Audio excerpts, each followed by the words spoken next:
Vamos a estar hoy, vamos a estar leyendo en Apocalipsis, este es el último pasaje, no se va el coro. Raquel, ¿quieres la pelota esta?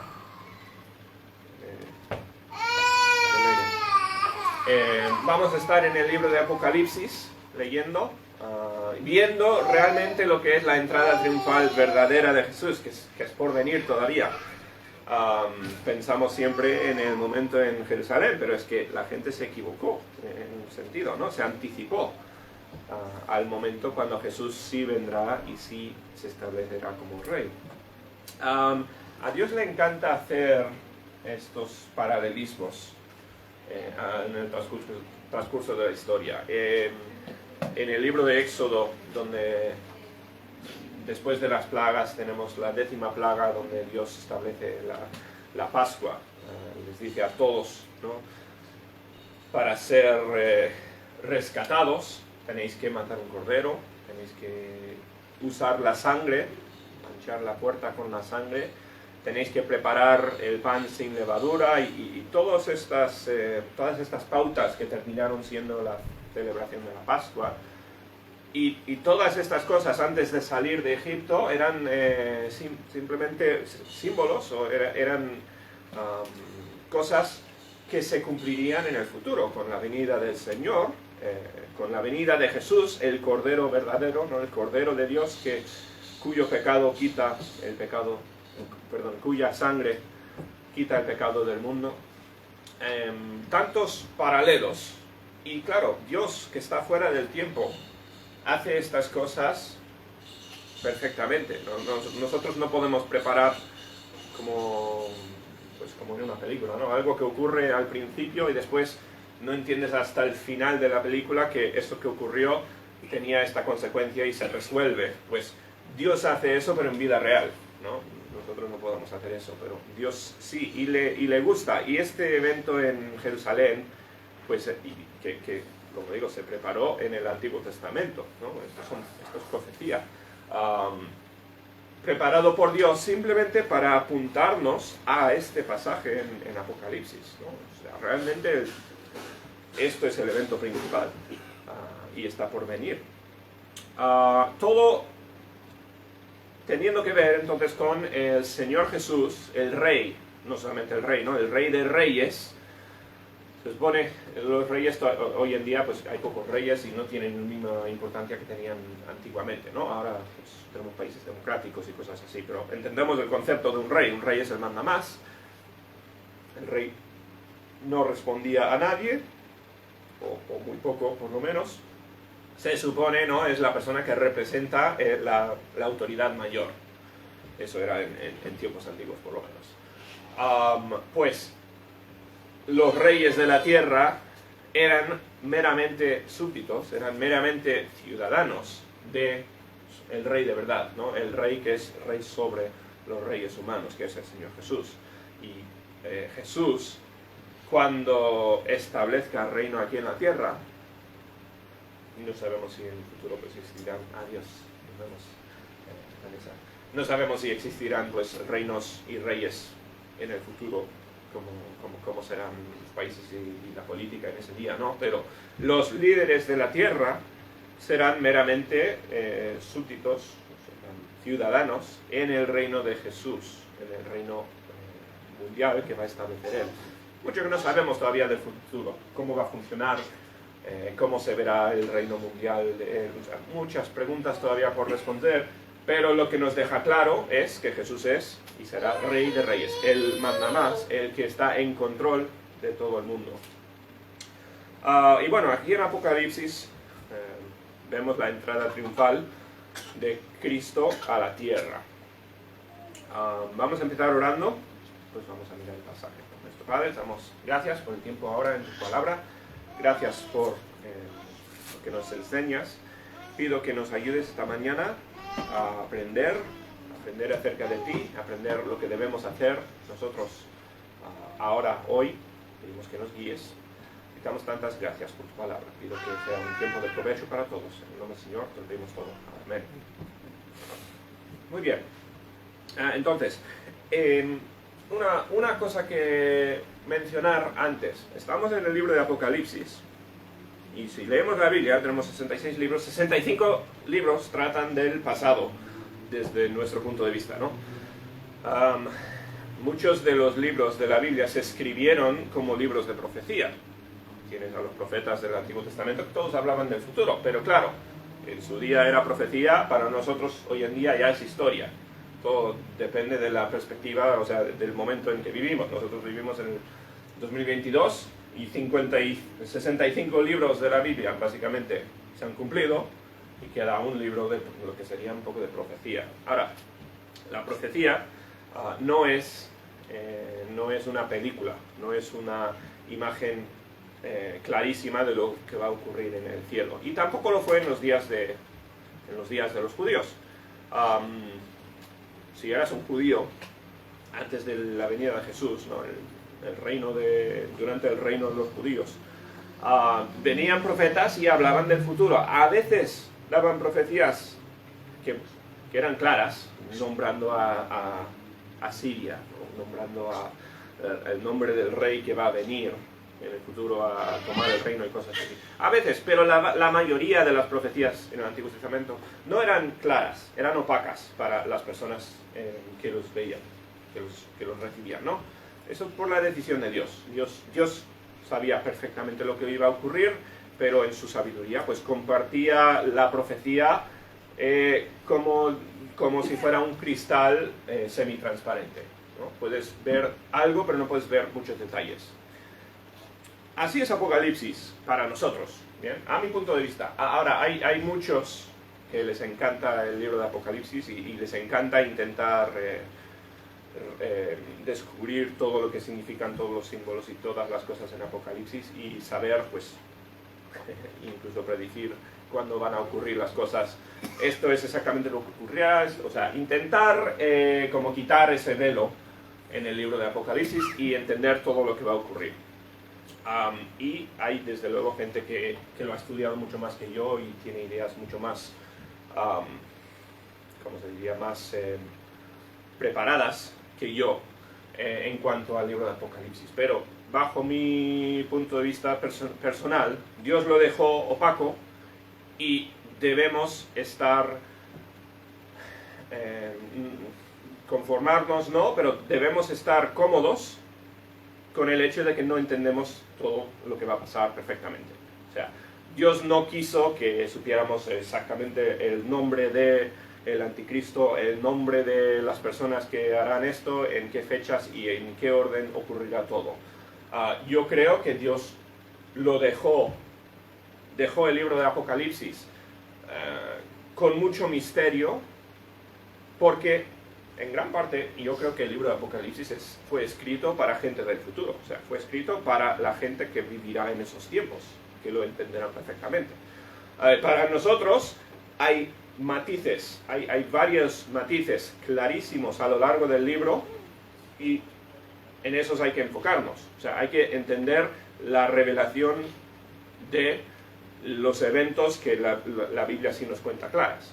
O sea, la Biblia nos cuenta que Jesús vuelve, y lo que vamos a estar estudiando hoy, esto es uno de los eventos preparados desde el Antiguo Testamento, preparados desde la antigüedad, que sabemos que esto va a ocurrir. Muchos detalles que todavía no entendemos, pero sabemos que Jesús va a venir, Jesús va a reinar, y van a ocurrir pues lo que leemos en esta historia. Hay detalles que todavía pues yo no lo puedo descifrar, no lo sé, pero hay estos matices grandes en Apocalipsis que son sumamente importantes para nuestro día a día, ¿no? Al principio del libro Juan dice, esto es la revelación del Señor Jesucristo. Esto es cuando Jesús se va a revelar en el futuro, ¿no? Y esto es para que aprendamos acerca de Él. Así que, para nosotros, para los cristianos que viven en el 2022, leemos el libro de Apocalipsis, es la Biblia, es como cualquier otra parte de la Biblia en que es inspirado y es de utilidad para nosotros. Pero yo creo hay que estar cómodos con esta idea de que van a haber misterios hasta el día que se cumpla todo, ¿bien? Hay iglesias donde, pues si quieres ser miembro de la iglesia, tienes que tener la misma idea de los eventos futuros de Apocalipsis que la que tiene la Iglesia, ¿no? Está en la constitución de la Iglesia, pues tienes que creer, esto va a ocurrir, después esto, y hay formas muy ordenadas, calendarios ordenados que tienes que creer del futuro para ser miembro de la Iglesia. Yo no veo así de claro el libro de Apocalipsis, y por eso yo creo que hay hay mucho que simplemente no podemos saber acerca del futuro. Hay cosas que son claras y hay cosas que no son claras todavía. Por eso yo no soy súper dogmático en cuanto a mucho de la interpretación de Apocalipsis. Hay otras iglesias que sí, y está perfectamente bien, y está muy muy bien estudiarlo, desde luego. Pero yo, como digo, yo estoy cómodo, yo estoy tranquilo, diciendo, un día veremos pues cómo, un día entenderemos todo lo que significa perfectamente. Hasta ahora, pues me enfoco en lo que está claro. Bien. Todo eso a modo de introducción, pero bueno. En Apocalipsis 19 empieza el capítulo, justo antes de nuestro pasaje aquí, hablando de una de estas cosas que hay un montón de interpretaciones diferentes, pero hablando de esta, en Apocalipsis, Juan lo llama Babilonia, pero es personificación del reino de Babilonia. Ahora, Juan escribió mucho después de, o sea, ya no existía el reino de Babilonia, ¿vale? Era pasado antiguo para Juan cuando escribió Apocalipsis. Pero Juan utilizó el término Babilonia. No sabemos si, pues algunos piensan que va a rehacerse la nación de Babilonia del pasado. Otros creen que representa a Roma, otros creen que representa a tal iglesia. Muchas ideas diferentes a lo que representa. Bien, no vamos a entrar en eso, porque lo que nos deja claro la Biblia es que Babilonia es, o sea, representa la dirección del mundo pecaminosa, o sea, cómo anda el mundo antes de Cristo. Vamos a llegar en el futuro a un punto donde el mundo está fatal. Podrías decir, hoy el mundo está bastante mal, y tendrías razón, ¿no? Pero antes de la venida de Cristo, el mundo va a estar mal. Babilonia, que como digo, es la representación del estado del mundo cuando venga el Señor Jesús, nos dice el apóstol Juan que Babilonia va a ser castigada, va a ser derrumbada. Dios va a juzgar a Babilonia. Y usa términos bélicos, como Jesús viniendo como un soldado para conquistar un imperio, una nación.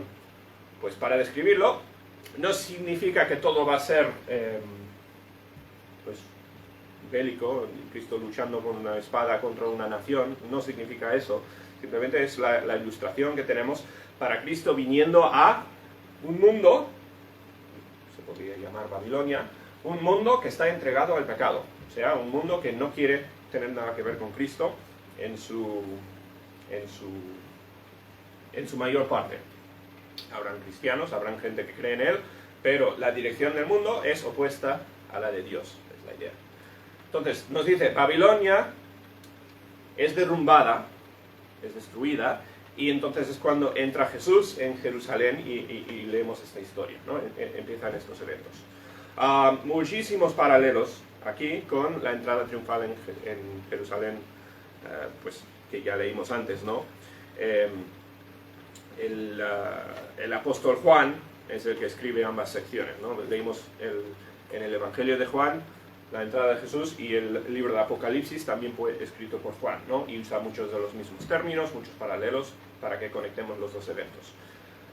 Bien, empezamos ahora en el versículo 11, y nos dice, entonces vi el cielo abierto,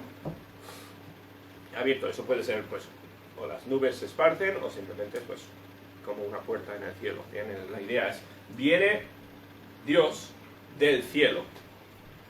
Vi el cielo abierto y he aquí un caballo blanco. Bueno, lo primero, Jesús cuando entró en Jerusalén, ¿cómo entró? No entró en un caballo blanco, que es un caballo de un rey. Entró en un asno, ¿no? En un burrito. Símbolo grande, símbolo muy claro de la humildad. Burro es lo que tiene un campesino, una persona pobre, ¿no? Un burro es como lo mínimo no sirve para llegar de un sitio a otro muy rápidamente, no sirve para gloriarse, sirve pues para hacer un poco de trabajo de la forma más humilde que hay, ¿no? Y Jesús entró así, humilde, en Jerusalén. Lo hizo en cumplimiento de profecía, ¿bien? Y lo hizo demostrando su humildad, porque Jesús al final es el rey del universo, pero no está ejerciendo su autoridad como rey. ¿Qué ha hecho? Pues como dice Filipenses, se ha humillado y ha tomado forma de un hombre. O sea, Jesús está aquí como un campesino, ¿bien? Como una persona humilde. Y así es como entra en Jerusalén la primera vez. Aún así, le echan los palmos como rey y eso, pero es una imagen muy rara recibiendo a alguien como rey que está montado en un burro. O sea, es como, no cuadra bien, ¿bien? Y es una imagen muy, muy curiosa. Y el pueblo, no sé si tendría esa incógnita también, ¿no? Es que esperábamos que entrara Jesús a liderar, pero no apareció como un rey. ¿Cómo ha aparecido? Ha aparecido en un burro. Y no lo entendemos, pero de todas formas vamos a echar los ramos y llamarle rey y todo eso, ¿no? O sea, el contraste es muy grande. La primera vez que entra en Jerusalén, así con humildad. ¿Por qué? Porque iba directamente a la cruz, ¿no? Se estaba humillando para morir por nosotros. La segunda vez entra ya ejerciendo su rol como rey. Nos imaginamos a un rey en toda su majestad, buscando el caballo más grande, el caballo más bonito, más esplendoroso, ¿no? Más representativo de su honra. Hoy en día igual no usarían caballo, usarían un coche de estos que valen millones de euros. Pero entendemos la imagen, ¿no? Jesús viene en un caballo blanco. Eso sí que representa autoridad. Representa pues la magnificencia de Dios, de un rey. Y el que lo montaba se llamaba fiel y verdadero. Dos palabras importantes, ¿no? Nombres para Jesús.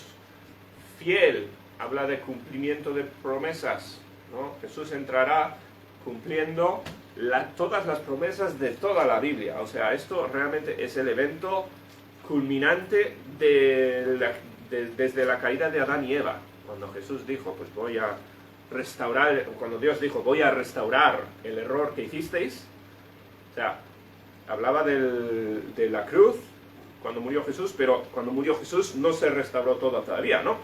Realmente, este evento, y aparece al final de la Biblia, poco a propósito, ¿no? Pero este evento es el culmine de toda la historia de la Biblia.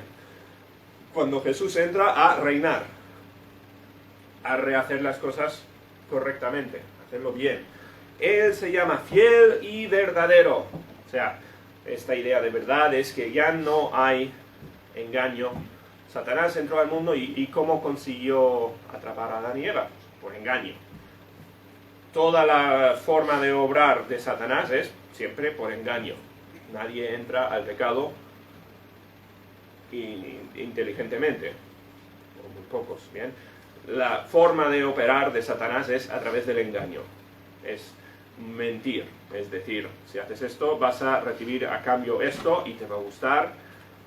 Jesús lo opuesto, ¿bien? Esto es blanco y negro aquí. Jesús entrando, fiel, cumpliendo toda la profecía de la Biblia, verdadero, o sea, ya no hay engaño. Esto es exactamente lo que va a ocurrir. Esto es la respuesta a Satanás. Dice, y con justicia. Justicia, esto ya es una palabra negativa en este contexto, porque ya justo antes estamos hablando de Babilonia, que estaba reinando y cayó. Pues Jesús entra fiel y verdadero y con justicia, o sea, y viene para castigar, para hacer juicio. Dice, juzga y pelea. Otra vez, palabras bélicas. Jesús viene para corregir el mal. Bien, y esto son malas noticias para muchas personas. La entrada triunfante de Jesús, este evento, va a ser la peor noticia para muchos. Bien, porque va a venir en justicia, va a venir para castigar, para hacer lo que es el merecido de los que han pecado en su ausencia, ¿no? Viene para juzgar, para pelear, para arreglar todo el mal que hay en su mundo perfecto. O sea, en su mundo que creó perfecto, pues viene a corregir todo eso. ¿Bien? Sus ojos, dice, eran como llama de fuego. Ahora hay mucho simbolismo aquí. O sea, hay gente que intenta imaginar todo igual. Yo no me preocupo por intentar imaginarlo en la cabeza. Bien, o sea, yo creo que estas cosas, pues, Juan, el apóstol, el que está escribiendo, está intentando comunicar lo que él entiende de Jesús. Yo creo que Jesús va a tener una apariencia de humano, pero la idea, sus ojos son como llamas de fuego, es que se va a ver en su rostro, lo que yo entiendo aquí de este pasaje, ¿no? O sea, él lo ve todo, esto va con la idea de él es verdad, no hay engaño, no hay nadie que se esconda. O sea, Jesús tiene mirada penetrante que no le puedes engañar. O sea, la persona que todo el mundo miraba y decía, esta es buena persona, Jesús le ve y ve el corazón. Y dice, en realidad no es la persona que todos pensaban, ¿no? No hay engaño frente a Dios. En el mundo hay muchas personas, hay muchos tipos de personas diferentes. Y hay muchas personas que son muy buenas en engañar a la gente. O sea, dentro de las iglesias y fuera, en los trabajos, en todas partes. Quizás los que mejor lo hacen son los políticos, en muchos casos, ¿bien? Porque pues son los mejores en presentar una fachada y después la realidad puede ser una cosa muy diferente. Pero en todas partes hay engaño. Y hay gente que nos sorprenderá cuando lleguemos al final y diríamos, pues es verdad, me engañó. Yo pensaba tal, esta persona. Y yo creo que para bien y para mal, a veces nos engañamos a nosotros al mirar a otro y pensamos que este no valía para nada y en realidad, pues, estábamos engañados por nuestra propia cuenta. Pero Jesús va y ve perfectamente a todos. Bien, es como no se le puede engañar, simplemente. Él ve el corazón, él ve perfectamente. Y sabemos, ¿no? Esas son las características de Dios. Dios es omnisciente. Jesús sigue siendo Dios aquí. Dios ve perfectamente los pensamientos, el corazón y todo lo que hay con toda persona. Así entra, sus ojos como llama de fuego, y había en su cabeza diademas, yo entiendo pues como una corona, ¿no? Representar aquí pues su poder, su autoridad sobre la tierra, y además representando simplemente algo que es escaso, caro o algo que es únicamente para un rey, ¿no? Y tenía un nombre escrito que ninguno conocía sino él mismo. Este versículo es muy curioso. Yo no sé lo que quería decir aquí Juan. Lo que nos está comunicando es que Jesús no le entendemos todavía. O sea, hay mucho más de él de lo que realmente hemos podido conocer todavía.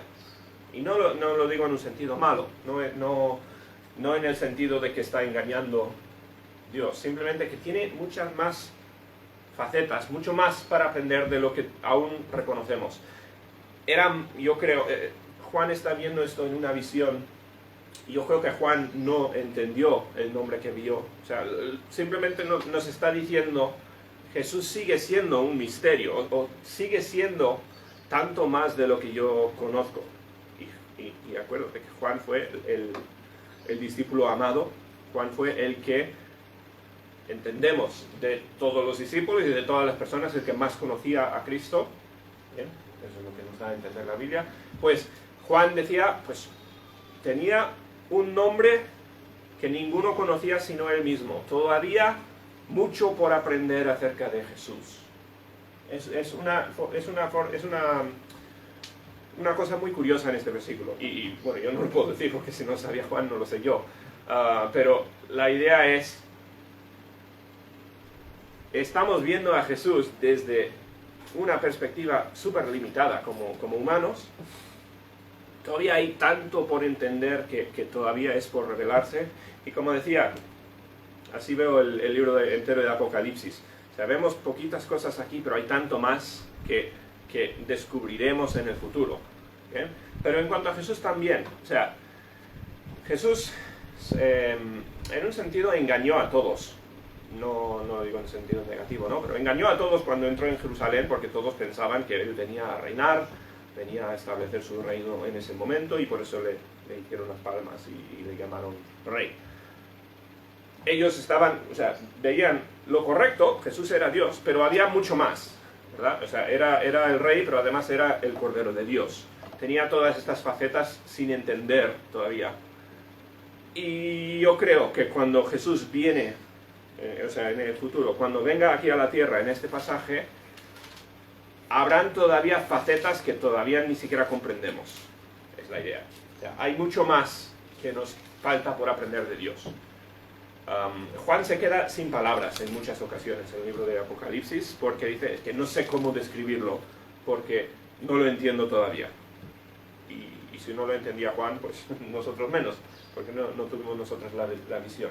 Y tampoco le conocimos a Jesús como le conoció a él, ¿vale? Pero Jesús vendrá,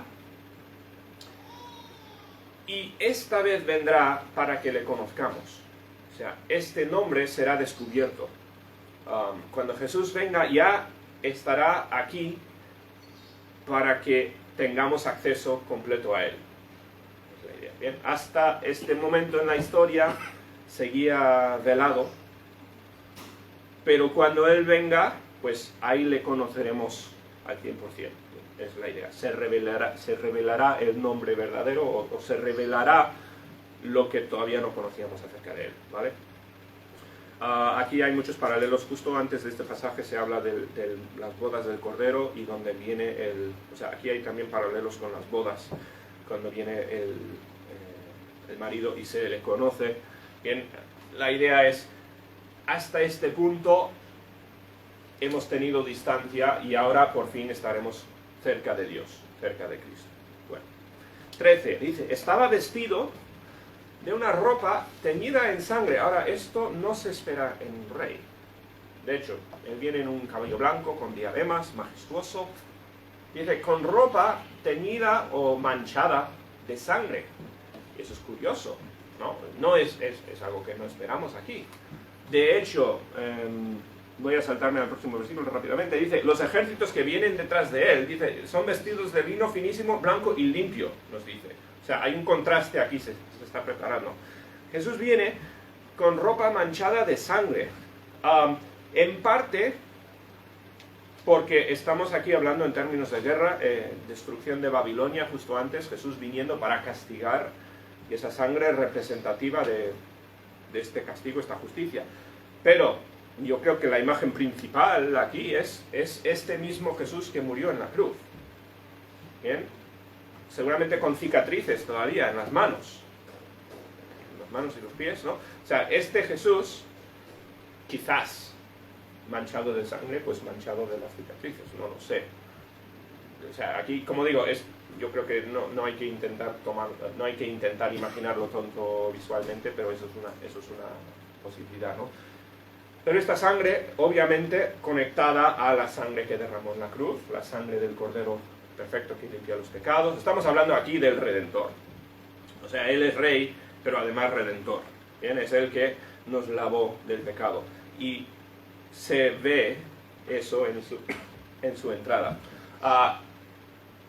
Esto nos recuerda que el hecho de que Jesús viene con justicia, como nos dijo el versículo anterior, viene para castigar, viene para hacer guerra, no es malas noticias para todos. ¿Por qué? Porque por la sangre de Cristo algunos son ya santos. Es la idea. ¿Bien? No todos tienen que temer. Pero bueno, muy curioso este pasaje. Como digo, no entiendo del todo lo que significa, pero obviamente alusión por lo menos a eso. Dice, y su nombre es el Verbo de Dios. Juan es el autor de Apocalipsis, y esto es simplemente echándonos atrás al capítulo 1 del Evangelio de Juan, cuando dice que en el principio era el Verbo, y está hablando Juan de Jesús. Eso es el nombre que le pone Juan a Jesús, ¿no? El Verbo aquí, hay muchísimo aquí de trasfondo. Era un término usado mucho en la filosofía en los días de Juan. O sea, es un término que hay mucho que desempaquetar aquí. Pero para intentar reducir o intentar condensarlo todo, Jesús es la palabra o lo que sale de Dios. Jesús es lo que viene de Dios a nosotros. ¿Bien? Y nos dice Juan 1.1 que el verbo era con Dios y el verbo era Dios. Hablando de la Trinidad, Jesús es entidad separada a Dios Padre, pero también es Dios, parte de la Trinidad. Y aquí también, Jesús es el que viene de parte de Dios. Jesús es Dios, pero viene de parte de Dios a nosotros. ¿Bien? El nombre es el verbo de Dios. Esto para dejar claro que es el Señor Jesús. Bien, como digo, Juan simplemente lo está conectando a su evangelio. En Juan, en el capítulo 1 de Juan, bien, como digo, ¿a qué se refiere esto? Nos dice que el verbo vino y habitó en la tierra. Esa palabra habitó significa, bueno, literalmente se montó una tienda de camping, tienda de campaña, ¿no? Hizo un tabernáculo, es la palabra. Y esa palabra comunica una idea de algo temporal. No es que se compró una casa, no se construyó una casa Jesús, se hizo una tienda, habitó con nosotros. En Juan 1.1, el verbo vino de parte de Dios para estar temporalmente, y aquí es lo opuesto. O sea, aquí vemos el paralelo. Jesús aquí esta vez viene el verbo como rey. Un rey no viene, o sea, para habitar un ratito, ¿no? Un rey viene para quedarse en su trono. Esto está hablando de la permanencia eterna de esta venida. Bien, un contraste muy grande con Juan. Bueno. Dice, y los ejércitos celestiales, o las huestes, los que le siguen, ahí seguramente andaremos nosotros en una parte, bien, detrás de Cristo. Los ejércitos celestiales, todo su reino. Bien, estos son los santos de toda la historia, los que han sido redimidos hasta este punto en la historia, ¿no? Los ejércitos celestiales y los ángeles y todos los que son fieles a Dios, vestidos de lino finísimo, blanco y limpio. Esto, como digo, en contraste a la ropa de Jesús. Jesús murió para que nosotros no muramos. Jesús nos lavó a nosotros el pecado, dejándonos limpios. ¿Bien? O sea, imagínate todos completamente de blancos y lo único rojo que se ve es Jesús, ¿no? El que pagó el precio por rescatar. Es la imagen aquí. Vestidos de lino finísimo, blanco y limpio, y le seguían también en caballos blancos. Bien, todo es blanco, comunicando la pureza, ¿no? Comunicando pues que las cosas son perfectas. Esto es un poco desvío, ¿no? Pero se ha desencadenado muchas de las ideas del racismo, el blanco y el negro y cosas así.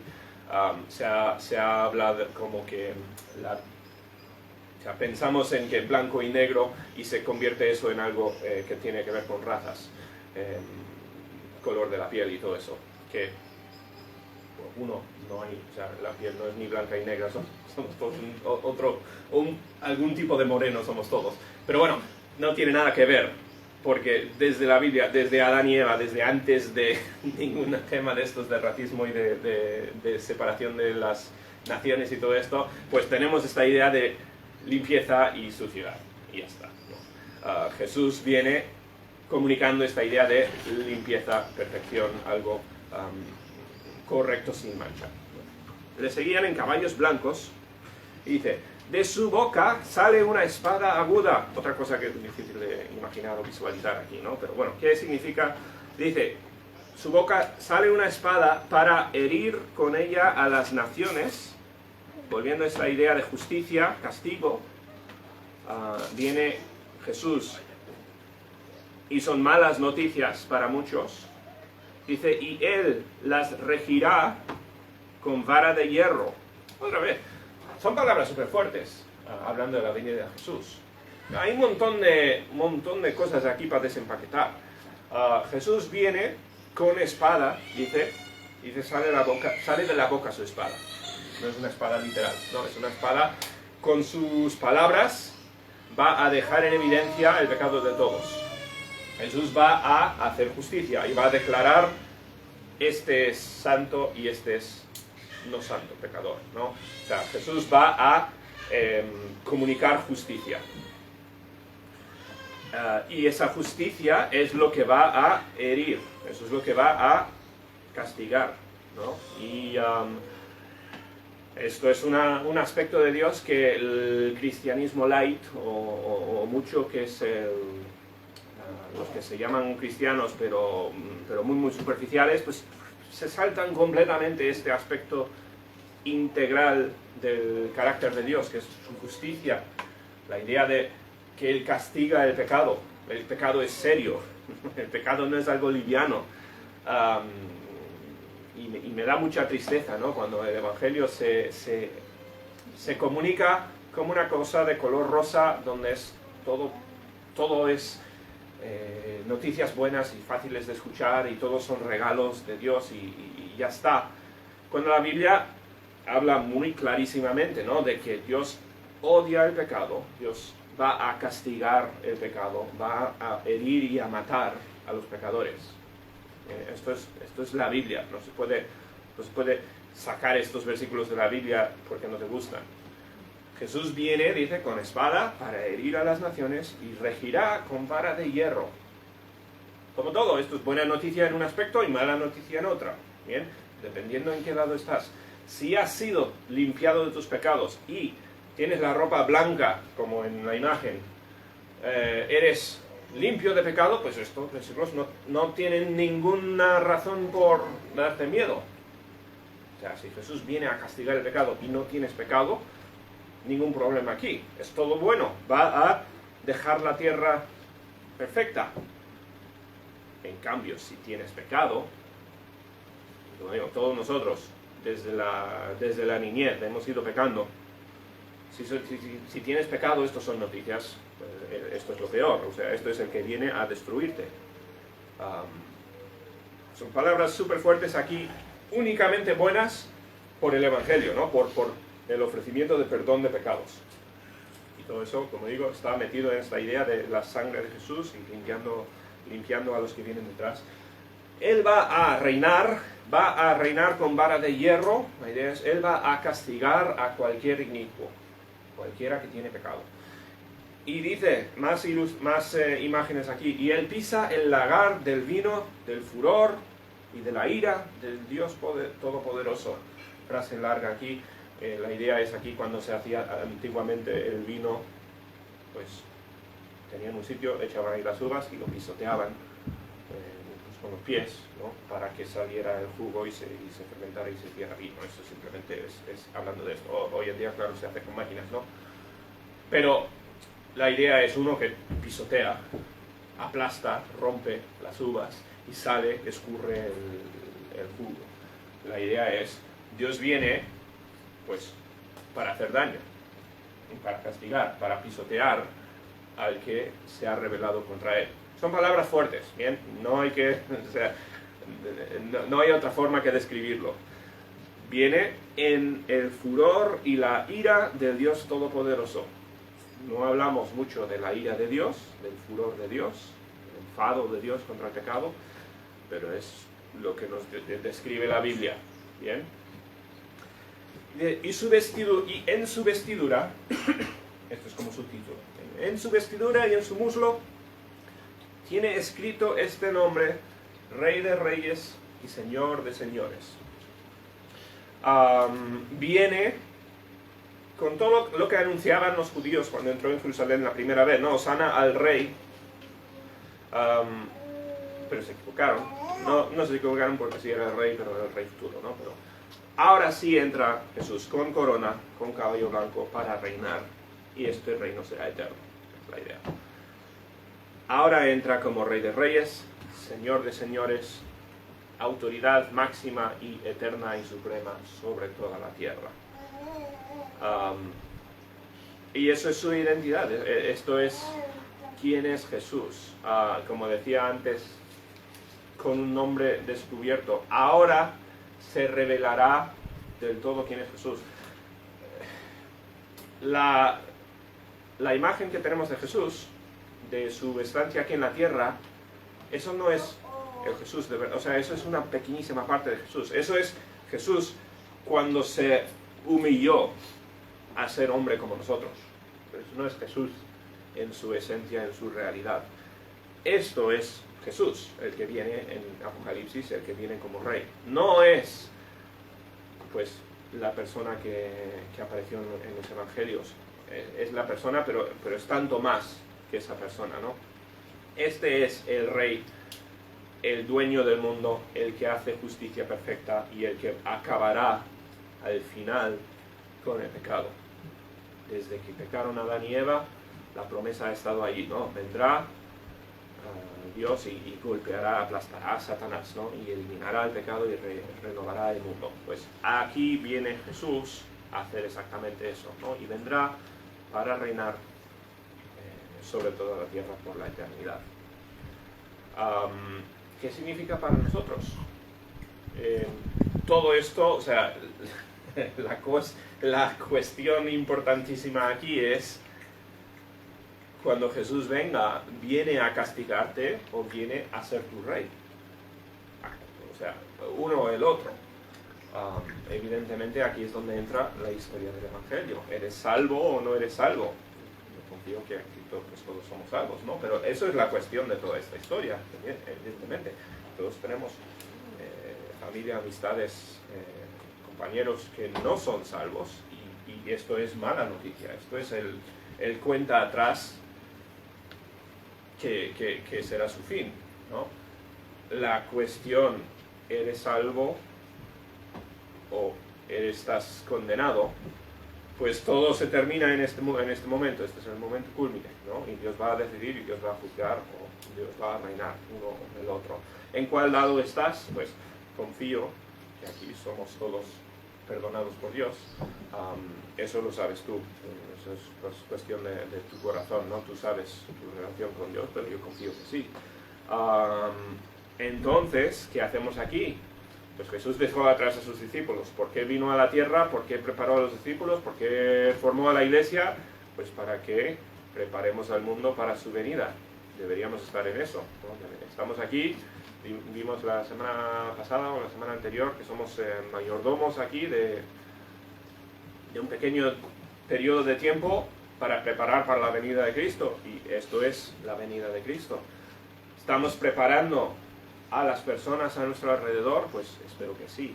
Queremos, desde luego, que cuando venga Cristo estén listos, ¿no? Cuando venga el día de su muerte, cuando ya no haya más tiempo para decidir, pues que estén listos. Por eso estamos aquí. Hay que recordar que esto viene. No sabemos el día, no sabemos cuánto tiempo queda, pero esto viene. Esto es tan seguro, pues, como el pasado, ¿no? Como las cosas que ya han ocurrido. Un día veremos a Jesús viniendo como rey. Estaremos allí. Yo creo que todos tenemos muchas ganas de verlos, pero únicamente porque sabemos en qué lado estamos.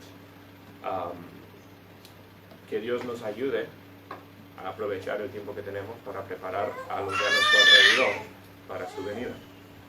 Bien, entonces el rey viene, un día lo veremos, y gracias a Dios así termina la historia. Tenemos eso por anticipado. Con lo que me habría gustado ver el Domingo de Ramos, cuando vino Jesús por primera vez, pues este va a ser mucho mayor, este va a ser un evento mucho superior a ese, ¿no? Y de una forma u otra todos estaremos allí. Bueno, así vamos a dejar, vamos a orar. Que Dios nos bendiga. Nuestro Padre, damos gracias por el tiempo de palabra, por este pasaje. Pido que nos ayudes a glorificarte. Pido que nos dirijas esta semana. Ayúdanos a preparar a los de nuestro alrededor para tu venida. Te lo pedimos todos en el nombre del Señor Jesús. Amén.